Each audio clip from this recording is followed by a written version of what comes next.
நடித்தது ஒரே படம். இன்று ரூபாய் 50 கோடிக்கு அதிபதி. நடிகை காயத்ரி ஜோஷி பிரபல மாடலாகவும் வீடியோ ஜாக்கியாகவும் வலம் வந்த காயத்ரி தனது முதல் படத்திலேயே ஷாருக் கானுடன் சேர்ந்து நடித்தார். அசுதோஷ் கோவரிகர் இயக்கத்தில் 2004ஆம் ஆண்டு ஷாருக் கான் மற்றும் காயத்ரி நடிப்பில் ஸ்வேதேஷ் திரைப்படம் வெளியானது. இப்படம் ஷாருக் கானின் திரை வாழ்க்கையில் சிறந்த படமாக கருதப்படுகிறது. இந்த படத்திற்காக ஷாருக் கான் பெற்ற பாராட்டுக்களைப் போல அவருக்கும் ஹீரோயினாக நடித்த நடிகை காயத்ரி ஜோஷிக்கும் வெகுவாக பாராட்டுகள் கிடைத்தன. மேலும் ஷாருக் கானுடன் இணைந்து பாலிவுட்டில் அறிமுகமானதால் நடிகை காயத்ரி ஒரே இரவில் நட்சத்திர அந்தஸ்தை பெற்றார். இதனால் அடுத்தடுத்து அவருக்கு வாய்ப்புகள் குவியும், பாலிவுட்டில் பெரிய நடிகையாக வருவார் என எதிர்பார்க்கப்பட்டது.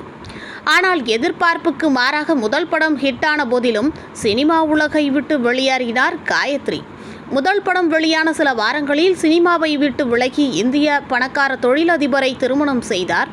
அதன்படி தொழிலதிபர் விகாஸ் ஓப்ராவை மணந்து தனது நடிப்பு வாழ்க்கைக்கு விடை கொடுத்தார் காயத்ரி.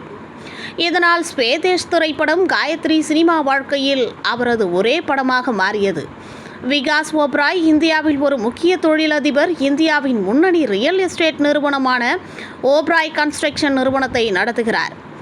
போர்ப்ஸ் மதிப்பீட்டின்படி இவரின் சொத்து மதிப்பு ரூபாய் 50 கோடி என்று சொல்லப்படுகிறது. அந்த வகையில் காயத்ரி இந்தியாவின் முன்னணி பணக்கார குடும்பத்தில் அங்கமாக இருக்கிறார். இது போன்ற சினிமா மற்றும் சீரியல் சம்பந்தமான தகவல்களை தெரிஞ்சுக்க சினி டைம்ஸ் சேனலை சப்ஸ்கிரைப் பண்ணுங்க.